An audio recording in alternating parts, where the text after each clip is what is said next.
హెబ్రీయులకు రాసిన పత్రిక 12వ అధ్యాయంకి వచ్చేసండి, 28 నుంచి చదవండి. ఇక్కడ ఏమంటున్నాడు?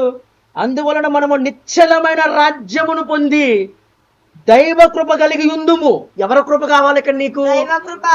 ఇప్పుడు దైవ కృప కలిగి ఉండి, ఆ కృప కలిగి వినయ భయభక్తులతో, ఆ కృప కలగడమే కాదు, వినయము, భయము, భక్తి. ఎన్ని ఉన్నాయి ఇక్కడ? 3 పాయింట్లు ఉన్నాయి. కృప కలగడమే కాదు, ఇంకేమంటున్నాడు అంటే దేవుడి నుంచి ఆ కృప నీకు వచ్చేసింది. ఇప్పుడు వచ్చిందా రాలేదా? సిలువ ద్వారా నీకు కృప వచ్చిందా రాలేదా? వచ్చింది. ఇప్పుడు ఆ కృప కలిగి వినయముతోను, భయముతోను, భక్తితోను దేవునికి ప్రీతికరమైన సేవ చేయదు. అంటే ఇష్టము. దేవునికి ఎటువంటి సేవ అంటే ఇష్టం? హల్లెలూయా. దేవుడు ఎటువంటి సేవను ప్రేమిస్తాడు? దేవుడు ఎటువంటి సేవను ఇష్టపడతాడు? దేవుడు ఎటువంటి సేవ నిమిత్తమే సంతోషపడతాడు? హల్లెలూయా. అంటే ఇప్పుడు సేవ చేస్తున్న సేవకులకేనా ఇది? ప్రతి ఒక్కరికి ఉన్నా అందరికీ కావాలా? ఎలాగనగా మన దేవుడు దహించు అగ్ని ఉన్నాడు. ఎటువంటి అగ్ని ఉన్నాడంట ఆయన? హల్లెలూయా. దహించు అగ్ని ఉన్నాడంట. సో అందువలన మనము దేవుని యందు ఎటువంటి విధంగా ఉండాలా? వినయము. కృప కలగడమే కాదు, ఆయన కృప మనకు కలిగింది కనుక వినయముతోను, భయముతోను, భక్తితోను ఎప్పుడైతే మనము జీవిస్తామో, దేవునికి విధేయత కలిగి జీవిస్తామో, అప్పుడంటే నీ జీవితంలో గొప్ప కార్యాలు జరగడం ఆరంభమవుతాయి, అద్భుతాలు జరగడం ఆరంభమవుతాయి. ఇవన్నీ దేవునికి సంతోషమును కలిగించేవి. ఇటువంటి బిడ్డని, ఇటువంటి జీవితమే కదా నాకు ఇష్టమని అంటున్నాడంట. హల్లెలూయా.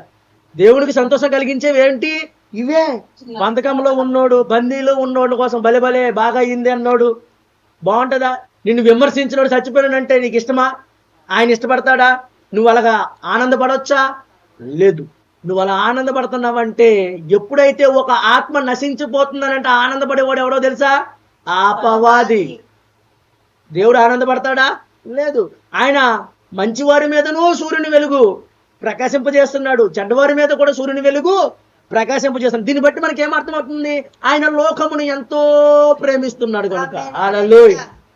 సో మరింత ప్రేమించిన దేవుడు నీవు కూడా, మనము కూడా అట్టి ప్రేమను కలిగి జీవించాలనేది దేవునికి సంతోషము కలిగిస్తాడంట. హల్లెలూయా. నెక్స్ట్ ఇంకేమంటున్నాడు?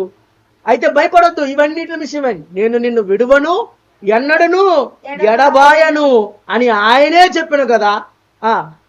కాబట్టి ప్రభువు నాకు సహాయకుడు, నేను భయపడను, నరమాత్రుడు నాకేమి చేయగలడు? నీవు ఎవరైతే నిన్ను ఇబ్బంది పెడుతున్నాడు, నరమాత్రుడు అంట. రేపుటి కల్లా నీకు దమ్మికి ఇచ్చినోడు ఎవరైనా ఉన్నాడా? రేపుటి కల్లా నా అప్పు తీర్చలేదా? రేపుటి కల్లా నువ్వు డబ్బులు ఇవ్వలేదా? నరమాత్రుడు నాకేం చేయగలడు అనే డైలాగ్ వేయాలి నువ్వు. హల్లెలూయా. ఎందుకంటే వాడు వచ్చి నీ మీద దాడి చేసేసినా, నిన్ను కొట్టేసినా, నేను తిట్టేసినా, కానీ వాడు నీకు ఏమి చేసినా కానీ వాడికి 700 200 దేవుడు చూపిస్తాడు, చూపించడా? చూపిస్తాడు. అలాగనేసి వీడిని నాశనం వైపు నేను చెప్పించొచ్చా? నీ హృదయం మారాలి. ప్రభువా అని క్షమించు నీవు. ఎందుకంటే మీ పాపములు నేను క్షమించి ఉన్నాడలా మీరు కూడా ఇతరుల పాపములను క్షమించాలన్నాడు అక్కడ. హల్లెలూయా. ఇది ఎవరిది? ఇది నాకు ఇష్టమైనది. హల్లెలూయా. నేను ఏ విధంగా మీకోసం ప్రార్థన చేస్తున్నానో, నేను ఏ విధంగా మీకోసం తండ్రి దగ్గర నేను మొరపెట్టానో, మీరు కూడా అట్టి రీతిగానే జీవించాలి అని దేవుడు చెప్తున్నాడు మనకు. అని మంచి ధైర్యముతో చెప్పగలవారమై ఉన్నామంట. అంటే ఇంత ధైర్యం రావడానికి గల కారణం ఎవరు? మనము నమ్మిన మన తండ్రి అయిన యేసయ్య. హల్లెలూయా. ఇక్కడ ఏమంటున్నాడు? మీకు దేవుని వాక్యము బోధించి మీ పైన నాయకులుగా ఉన్నవారిని. హల్లెలూయా. అంటే నీకు దేవుని వాక్యం ఎవరు బోధిస్తున్నారు అంటే నీ మీద అతను ఏమై ఉన్నాడు? నాయకుడుగా, నాయకురాలుగా ఉంది కనుక అతనికి మనం ఏమవ్వాలంట? ఉన్నవారిని ఏం చేయాలంట? జ్ఞాపకము చేసుకొని. ఏం చేయాలంట? జ్ఞాపకము చేసుకొని వారి ప్రవర్తన ఫలమును అనగా ఇప్పుడు ఏంటంటే వారి ప్రవర్తన ఫలం అంటే ఏ విధంగా ఉంది?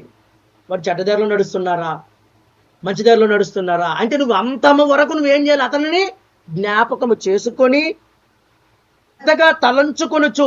ఏంటంట? శ్రద్ధగా అతన్ని మనం గౌరవిస్తూ వినయముగా ఉంటూ, సరే వాళ్ళు ఎందుకు నీ మీద పై నాయకుడిగా ఉన్నాడు, నీ మీద నాయకులుగా ఉన్నారా లేదా వాళ్ళు?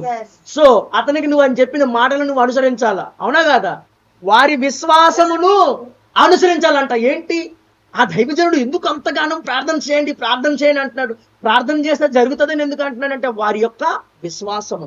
మనము కూడా అంటే నీకు అవిశ్వాసము ఉన్నావా, నీకు విశ్వాసం తక్కువగా ఉందా, నా జీవితంలో ఎందుకు అద్భుతాలు జరగడం లేదని ఆశను కోల్పోతున్నావా, అయితే ఏమవ్వాలంట, అయితే నీ మీద పై నాయకులుగా ఉన్నారు కదా, వాళ్ళు ఏ విధంగా ఉన్నారు, వారి విశ్వాసమును. ఇక్కడ అపవాది యొక్క విశ్వాసం ఏమైనా ఉంటుందా బైబిల్లో? దేవుని యొక్క విశ్వాసంలో జీవించాలా. దేవుని విశ్వాసములో వాళ్ళు నడుచుకుంటున్నారు కదా, అప్పుడు నువ్వు అనుసరించి నడుచుకోవాలా. వారి విశ్వాసమును కూడా నువ్వు అనుసరించి నడుచుకునండి అంటున్నాడు. అలా ఇంకేమంటున్నాడు, యేసుక్రీస్తు నిన్న నేడు ఒకటే రీతిగా ఉన్నాడు. అవునా? ఇప్పుడు అద్భుతాలు జరిగాయి, నిన్న జరిగాయి, ఈరోజు జరగవు, రేపు జరుగుతాయో లేవో తెలియదని ఉందా? లేదు. ఆయన నిన్న నేడు నిరంతరము ఒకటే రీతిగా ఎలాగున్నాడో ఇప్పుడు కూడా ఆయన అద్భుతాలు చేయడానికి నమ్ము వారి వలన సూచక క్రియలు కనబడును అని అన్నాడు. అంటే ఇప్పుడు కూడా ఆయన అద్భుతాలు చేయడానికి ఉన్నాడా? రెడీగా లేడా? అంటే ఇప్పుడు ఎవరిలో ఉంది ఈ ఆశ? నీలో ఉండాలా. ఇప్పుడు ఎవరిలో ఉండాలి ఈ విశ్వాసము? నీలో ఉండాలా. ఇప్పుడు ఎప్పుడైతే నీవు విశ్వాసములో నిలకడగా వాళ్ళకి జీవిస్తావో అప్పుడు నువ్వు అంటున్నాడు, అందుకే నీ మీద పైన నాయకులు విశ్వాసం అనుసరించి నడుచుకో అంటున్నాడు ఇక్కడ. హల్లెలూయా. అర్థమవుతుందా? ఎందుకంటే విశ్వాసముతో ఎప్పుడైతే నువ్వు అనుసరించి నడుచుకుంటావో నీకు అసాధ్యమైనది ఏది కూడా ఉండదు అని అంటున్నాడు దేవుడు. ఓకే అన్నాడా లేదా? మీకు ఆవగింజంత విశ్వాసం ఉన్నా కూడా ఆ కొండను చూసి పో అంటే అది ఏమవుతుంది? హల్లెలూయా. మీరు ఏదంటే ఏ సమస్యను అది పోతుందా? పోతుంది. పెద్ద విశ్వాసం, గొప్ప విశ్వాసం, పెద్ద విశ్వాసాలు కాదు. నీ దైవజనుడు చూసి నువ్వు కొన్ని విషయాల్లో నేర్చుకోవాలా. నీ తోటి విశ్వాసం చూసి కొన్ని విషయాల్లో నేర్చుకోవాలా. లేదండి మీరు అందరు నేను నమ్మలేనంటవా, అయితే ఇగో ఈ వాక్యంలో ఉన్న దైవజనులు చూసి అనుసరించి నడుచుకో. హల్లెలూయా. దానికన్నా ఉన్నతమైన మార్గం ఇంకేమీ లేదు. అవునా కదా? దేవుని నుంచి వచ్చిన సమాధానమే కదా వీళ్ళు మనకి ఇచ్చింది.